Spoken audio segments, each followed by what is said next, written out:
Hello বন্ধুরা, আজকে আমার 30 ডেজ চ্যালেঞ্জের ডে 9। তোমরা সবাই কেমন আছো? ভালো আছো? আশা করি আমিও ভালো আছি।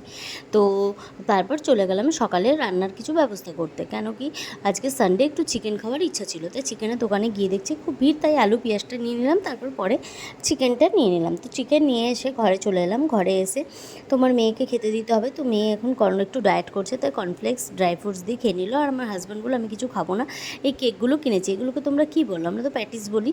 তো এই কেকগুলোই খেলাম। তারপর আমাদের আবার আজকে বজরংবলী মন্দির থেকে নাকি ফোন করেছিল যে আজকে সন্ধ্যা আরতির ওখানে সবাইকে ইনভাইট করেছে। তো যেটা হচ্ছে আমাদের দুর্গাপুর ব্যারাজে বেনারসের মতন মানে সন্ধ্যা আরতি হয় ওখানে। আমরা আজকে কিন্তু আজকে স্বীকৃতি পেলো, যেটা সরকার থেকে স্বীকৃতি পেলো। তো আমরা চিকেনটা আজকে আর খাইনি, কেন কি সন্ধ্যা আরতি করতে হবে, চিকেনটা রেখে দিয়েছি। তো ঘরে নিরামিষ ভাতই খেয়েছিলাম। এই দেখো সবাই মিলে আমাদের ট্রাভেলারে করেই সবাই চলে গেছিলাম। তো সবাই মিলে গিয়েছি, খুব আনন্দ হয়েছে। সবাই শাড়ি পরে গেছে, কিন্তু আমি শাড়ি পরে যেতে পারিনি, কেন কি আমার একটু প্রবলেম ছিল, তার শরীরটা খারাপ ছিল। তো এই দেখো সবাই আবার মন্দিরের সামনে চলে আসি, সুন্দর প্যান্ডেল হয়েছে।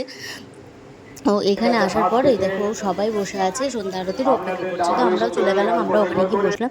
আর আমরা নিজেদের পুজোর একটু হোমযজ্ঞের টিপ নিয়ে নিলাম, আর সবাই মিলে ঠাকুরের কাছে প্রার্থনা করে নিলাম।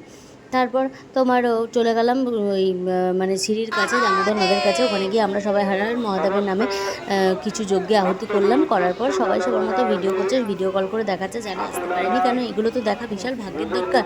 তো সবাই আসতে পারে না, তাই ভিডিও কল করে। এদিকে আরতির প্রস্তুতি চলছে, সবাই রেডি করছে সব কিছু। এই যে কি সুন্দর অনুভূতি, আমি আপনাদের বলে বোঝাতে পারবো না। এদিকে আমরা নিজেদের পার্সোনালি প্রদীপ নিয়ে এসেছিলাম, সবাই সবার নিজেদের নামে দুটো দুটো করে প্রদীপ জ্বালাবো, মনোবাঞ্ছা পূরণ করার জন্য এইগুলো হয়। তারপরে দেখো সন্ধ্যা আরতি শুরু হয়ে গেছে।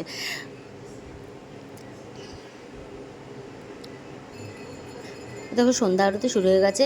অনেক রকমভাবে আরতি হয়। প্রথমে ঠাকুরের দীপ জ্বালানো হয়, তারপর তোমার ধুনো হয়, তারপর এই যে চামর ঘোরানো হচ্ছে, নানারকমভাবে ঠাকুরের আরতি হয়। সবথেকে বেশি ভালো লাগে যখন সবাই মিলে একসঙ্গে গান করে আর সবাই মিলে একসঙ্গে সব মানে প্রদীপ ঘোরাচ্ছে, সেই টাইমটা যেন বিশাল ভালো লাগে। আর সেই টাইমে যে একটা আলাদাই অনুভূতি হয়ে যায় আমাদের নিজেদের মধ্যে, তখন আর কোনো কিছুর কথা যেন মনে থাকে না।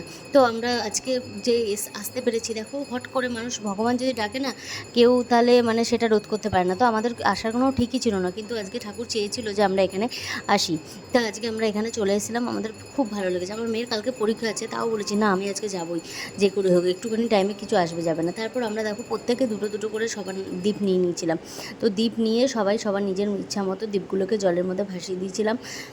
আজকে একটা খুব আলাদা রকম একটা ফিলিংস সবার মনের মধ্যে, সবার মনে যত ইচ্ছা আছে, যত ইচ্ছা নিয়ে সবাই মানে নিজেদের দ্বীপগুলোকে ছাড়ছে, সেই ইচ্ছাগুলো যেন পূরণ হয়। আমি আর আমার হাজব্যান্ডও দেখো একসঙ্গেই প্রদীপগুলোকে আমরা ছাড়লাম। আর প্রদীপগুলো দেখো কি সুন্দরভাবে একই লাইন দিয়ে এত সুন্দর লাগছে, দেখো মানে মানে বলে তোমাদেরকে বোঝাতে পারবো না কী যে আজকে আমাদের অনুভূতি হয়েছে। তারপর ওখান থেকে আমরা বাড়ি চলে এলাম, কেন কি বেশি দেরি করবো না, অনেক বয়স্ক মানুষরাও আমাদের সঙ্গে গেছিলো। দ্বীপগুলো খালি দেখো এত সুন্দর লাগছে।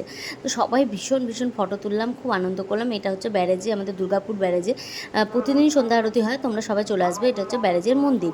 তারপর আমরা বললাম কি না, বয়স্ক মানুষরা আছে, সবাই মিলে চলো, বেশি রাত করা যাবে না, এখন তো বৃষ্টি বাদলের দিন, যখন খুশি বৃষ্টি হতে পারে। তারপর আমরা সবাই মিলে বাড়ি চলে এলাম প্রসাদ খেয়ে। তারপর এই দেখো রাতে আমরা সবাই মোটামুটি হালকা খাবার খেয়ে শুয়ে পড়লাম। Tata bye bye. যদি তোমাদের ভিডিও ভালো লাগে তাহলে লাইক করে দিও।